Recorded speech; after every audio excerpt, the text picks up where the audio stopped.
This is Suzie, Soule of BestRockList.com, and I'm here talking with Mike of Red Sun Rising. Hello. How are you? I'm great. Good to see you again. Good to see you too. So you guys are from Akron, Ohio. Right. Where Chrissy Hine, Black Keys, Devo. Who else? Devo, yeah. Yeah. Red Sun Rising. Red Sun Rising. That's all that matters. So. Those guys are cool. Now, did you grow up in the Akron area, or? Yeah, I went to Talmadge High School, I grew up in Talmadge, which is just a suburb of Akron, and but yeah, around the Akron area my whole life. Okay.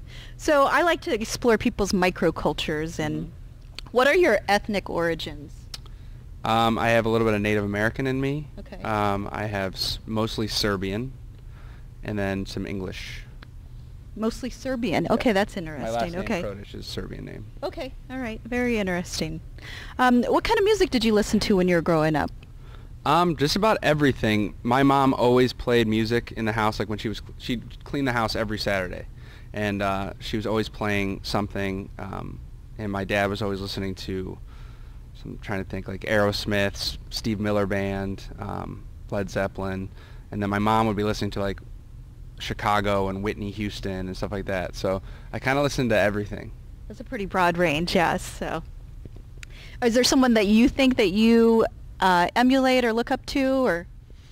I mean, there's been many people that have influenced me. You know, just to mention recently, like Scott Weiland's passing, he was one of my big influences, and Chris Cornell, a lot of the singers from the grunge era, as well as, you know, the singers from the 70s, like, you know, Robert Plant and Freddie Mercury is a huge one.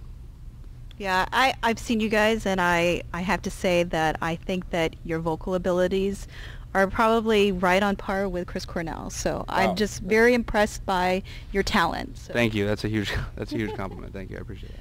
Okay, so your new album, Polyester Zeal, is officially released in August of last year. Is the name a throwback to that classic sound, or? Polyester Zeal? Yeah. Not really. It was actually a song that Ryan and I wrote a long time ago. And the song, basically, polyester is something cheap and obtainable, and zeal is something you strive for. So the juxtaposition of the two is kind of, what's your obtainable dream? What's your cheap ambition?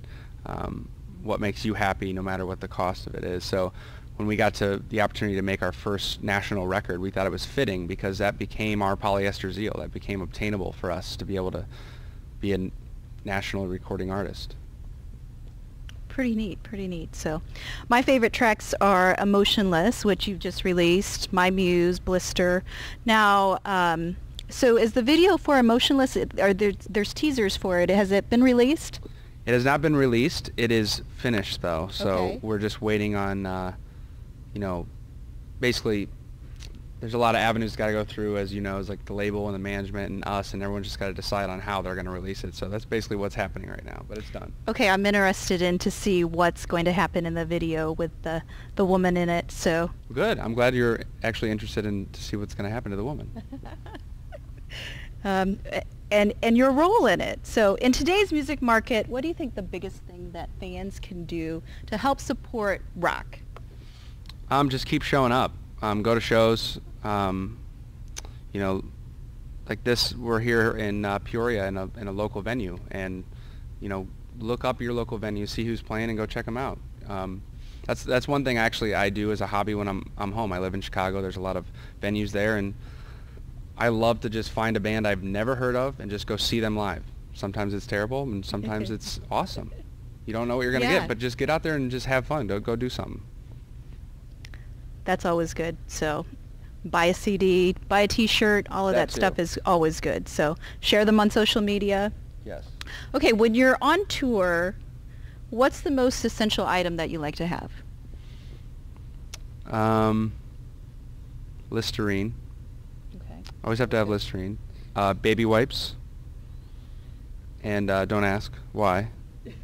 Oh, now I gotta ask But, why? and Gold why? Bond. Gold Bond. Okay. Yeah. Well, sometimes you can't shower on a regular schedule, so baby wipes are a good alternative for a quick freshen up. Oh my gosh, I can't even imagine being out on the road using baby wipes. Okay, so what? I know it happens. At least But we had a you shower try. today, which is Yeah, nice. at least you try. So, what is your favorite food? Wow. Either at home or on tour. My favorite dish, I'd say, would be paprikash, which is a Serbian, Ukrainian pasta that my grandpa makes. That's probably like my all-time favorite. I could eat that every day for the rest of my life, I think. What's in it? It's chicken, noodles, peppers, mushrooms, some kind of cream sauce that's mixed with a red sauce. I'm not really sure how they do it. But the sauce is like tan. It's like a really weird looking color sauce. Sounds good. So, okay, so if you're famous 20 years from now, who plays you in the movie? It's a good question. Because I'd have to think of like someone really young now, right? Well, yeah. Or unless like, Somebody who's ageless. well, I gotta say Brad Pitt or Johnny Depp, right? I don't know if Johnny Depp will still be around in 20 years. I don't know. So Maybe his kid. maybe. Yeah, that'd be cool. Or Jim Carrey. Jim Carrey's kid. Well, it's got to be somebody. Maybe it's somebody completely unknown. So Yeah. Jim Carrey's kid. Yeah. Does he have a kid? I don't know. Never hear about Jim Carrey's kid. I don't think he does. That would be he'd be a cool dad. Can you imagine if, actually, he'd probably be better uncle. Yeah, I was like, I don't know. Like Uncle Jim. I don't. Yeah. Yeah. I don't know. I don't know what people are like. I don't either. You know, outside of the spotlight. So that's all I have. You guys are out on tour now, and you're going to be releasing the Emotionless video sometime Can't in the wait. future. Should be, Hopefully it should be soon. this week or next. Should be pretty soon. Do you know what the next single is going to be off the album? Haven't even thought about that. Yeah. What else is in store besides touring? We will release another single eventually. Obviously, we're going to tour the rest of the year. We have so many festivals lined up this year. And they're just now starting to get announced, it's going to be a blast. And then I'm sure we'll be back in the studio at the end of this year or early 2017. So. All right. Thank you so much for talking Thanks with me for having me. today.